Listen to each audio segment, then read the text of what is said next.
You know, Yeah. God bless them. Do you look at that as somebody, you participate in the country and you see Hollywood and you know what's going on.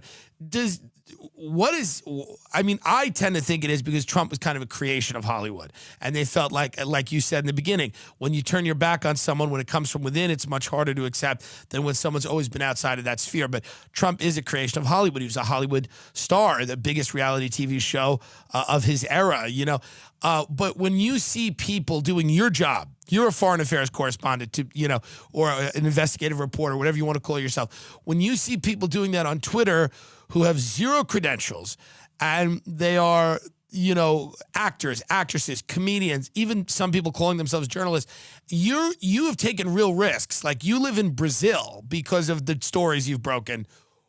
How do you deal with that? Does that enrage you? Do you think that's funny? Well, what's interesting is I was trying to remember the trajectory of like my awareness of you and how I came to know who you were. And I think it was probably like, I don't know, maybe 6 months ago. It was probably from the Joe Rogan show. I'm not really sure. And then he just started like populating my social media feed, like this growing weed that was just everywhere. I couldn't get away from it. And I remember watching and I was like, oh my God, I didn't know there were like comedians who were still funny.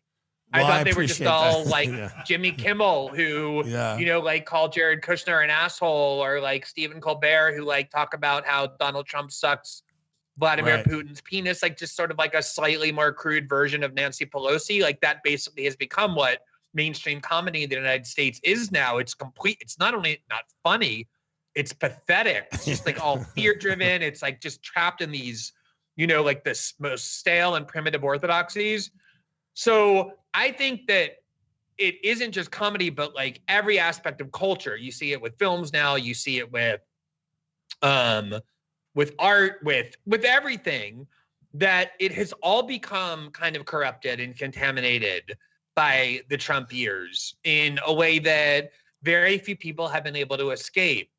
And watching any Hollywood, like escapist thing, like an award show or whatever, you're going to hear the same shit that you hear from resistance imbeciles on Twitter. Like there's no escape from it any longer. Right. It just subsumed everything.